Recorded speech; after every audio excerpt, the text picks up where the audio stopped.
Hello everyone and welcome back to another. In today's video we're going to be trying out NASIENS on dogs. So I recently got NASIENS and I wanted to try them out on dogs. I thought he might actually be really good.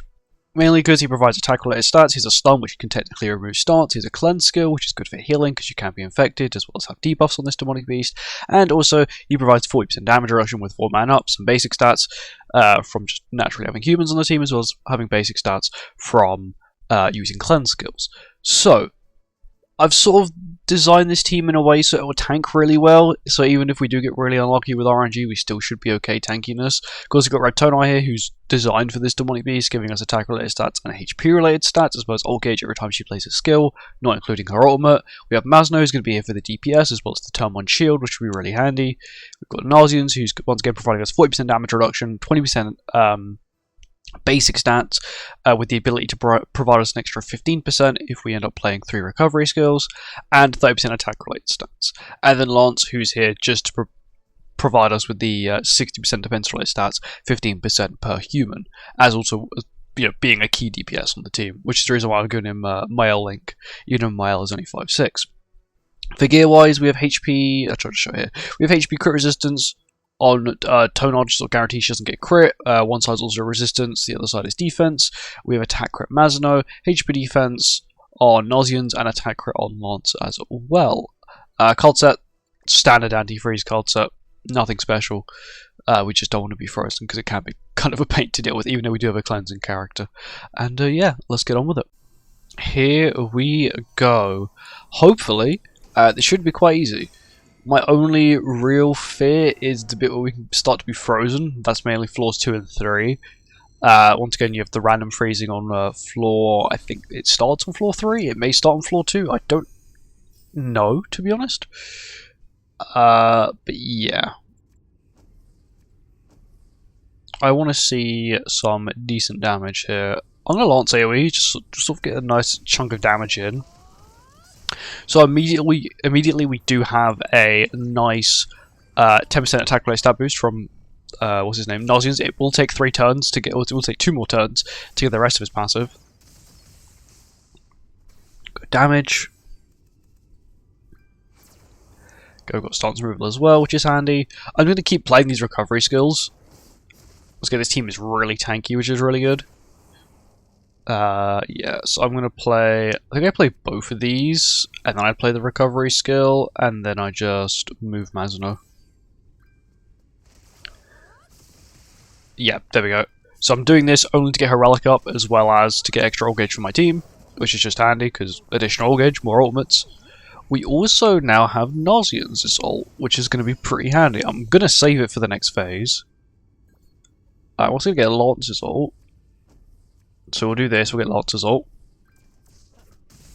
There we go, decent damage. Masno's basically going to guarantee a damage cap now after the first phase, because it counts as killing both dogs, which gives him a 100% attack, not 100% attack, 100% crit chance boost, plus the now 30% we now have with his passive.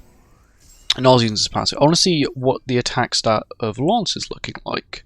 41,000. How much is he lowered by? 30%. That's not bad. That's more like what I was sort of expecting to see. Is like, yeah, his stats are horrendously lowered. What we can do is we'll just cleanse it, and then we'll just shadow roam this thing.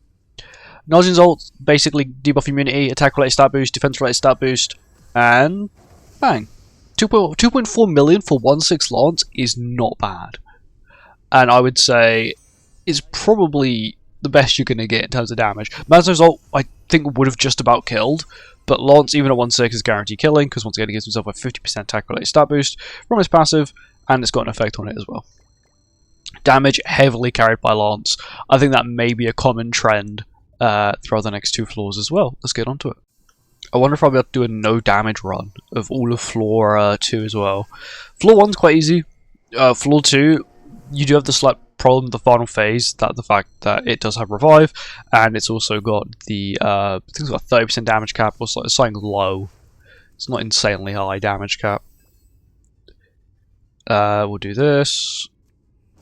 I'll do this, and then I'll do this. I think I just waste that as well. So it doesn't matter if I play it first or last or whenever, only because actually no, I should have played it first. I get basic stat boost. I forgot about that. But the buff doesn't count because the buff needs to be played. Although you only gain the toner buff with attack related, or attack skills, or just damage dealing skills in general. We also don't have a ignite immunity, which is slightly scary. That means I'm gonna have to target the white dog whenever I can. And the spam of toner skills is not very handy.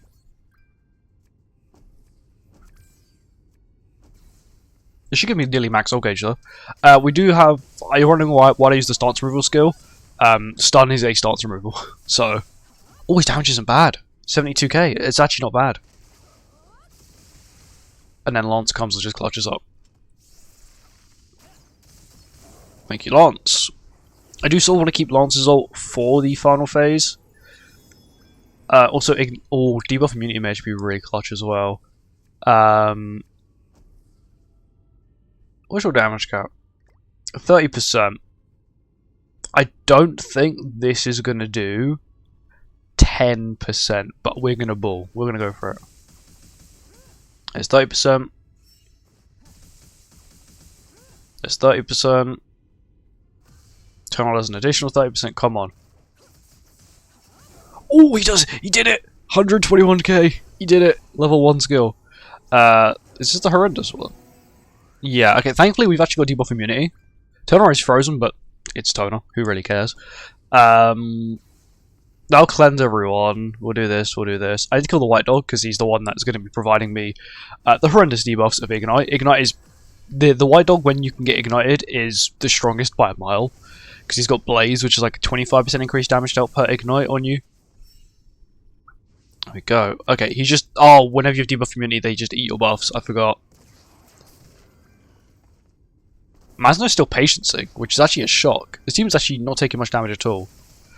Okay, as long as I kill... I'm pretty sure I can just do something like this. And that should then clean up the rest of the field. Okay, yeah, Lance is going to kill. Not what I would have wanted. I sort of wanted like to leave it low health, but it doesn't matter because he cleans up anyway. But yeah, we didn't take much damage. We only really got screwed over because it has. If you have debuff immunity, it gets removed. All your buffs get removed, which is fine. It's not really the worst thing to have to happen to you. There you go, not bad. I need lots of these because I'm currently upgrading every relic in the game to the bird level one because bird's currently really easy. Yeah, okay. Lance didn't do as much as what I was expecting. Mazno is definitely catching up. And then, of course, we got NASIENS as well. And now on to floor 3, the final floor. Here we are onto the final floor of dogs. It should not take long at all to do this one, hopefully. From the second phase onwards, we do have to deal with freeze. So I'm going to try and get everyone's ults ASAP so we don't have to deal with freeze. Because freeze can be a slight pain to deal with sometimes. We'll do what we normally do, which is just... Do AoE with Lance? I'm actually not. I'm going to AoE next turn with Lance. I'm playing this healing skill just to sort of heal everyone. Even if it is extremely minimal. Just sort of get a little bit of healing, get some extra basic stats. To be honest, Lance really does need that attack related stat boost from Tonal's passive. Got another healing skill, which is really nice. I will definitely make use of it this turn. That's fine. Because the healing skill, I think, does it remove debuffs as well? It removes debuffs, which is really handy. We'll waste this, we'll play this, and then we'll kill it with Lance. There we go. Remove debuffs is pretty handy. There we go. Masno does damage cap, and then Lance should be able to clutch up. We do have a golden NASIENS skill, because for some reason NASIENS skills are just really common. I know when you play the first healing skill it does rank up, but still a lot, even just for that standard alone. I think I just do this. Level 2, and then that. This won't kill, but it will at least cleanse. It means I can also get Masno's ult as well now, which is sort of what I want. Damage. Honestly, not bad. Bear in mind, his only attacking skill is a stun skill. It's not bad. And then Lance clutches up. We are going to have our buffs removed, I believe, here. Because it's got the same buff removal if you've got debuff immunity. There we go. I can do this, though. I do want to kill the white dog. I'm not too scared of the black dog. It is the one that's going to be providing like the freeze and stuff, but the ignites are a lot scarier than the freeze. There you go, Masno does Masno's job and just nukes everything. Tana got frozen, which I don't really care. She's the one that was going to be targeted anyway. And it's currently taunted onto Lance. I can just cleanse up. I'll do this, this, and then this. Maximize damage. Get another cleanse off, which I think now maxes out his passive for when it comes to basic stat boosts. Decent damage. Can we get a windscreen? We're not going to be able to get a windscreen for Nasiens. Close. But yeah, okay, he just healed so much back. I'm not going to be able to get a windscreen with him. Even with that, like most of my team just isn't really affected by it. They don't really care. And we'll nuke it here. But yeah, this team is really good. It's got a lot of tank to it. And surprisingly, it's only got 2 DPSs. And Lance isn't really that good unless you get the Tonar buff. It's still a very good team. Like, I didn't take much damage. No one dropped below half. I have a cleansing skill that doesn't really do too much in terms of healing. But the cleansing itself is actually pretty nice. And can be kind of handy. His ultimate, yes, it can be removed. But you get 1 turn of, I guess, a little bit extra damage or a little bit extra tankiness. And it does cleanse you as well, so technically you could use it as a cleansing skill. But, overall, it's not bad. His damage was a lot higher than what I was expecting. The boosting is actually a lot more impactful than I was expecting. And just generally, he's got a stun, so it's technically another stance removal. You've got a cleanse skill, you've got a buff, you've got damage reduction, you've got more basic stats, you've got more attack-related stats. It's just a really good, really good team. Would I say it's probably better than running, I don't know, Escanor instead of Nasiens? You could probably get away with running Escanor or LR Barn, or even like Chaos Arthur if you really wanted those basic stat boosts. Of course, Escanor's not a basic stat booster, but he's a good DPS. But you could run like another 20% basic stat booster, and you'd be completely fine. But I think Nasiens with the cleanse and the damage reduction, if you are struggling, this team is just built to be tanky, and you've got 2 decent DPSs. So if you are struggling and you can make this team, I would highly recommend it. You've got lots of tank, you've got good DPS, you've got healing, you've got HP-related stat boosting, which is really nice to have in Demonic Beasts. And yeah, that's it. Thank you for watching. Make sure to like, comment, subscribe, and I'll see you in the next one. Goodbye.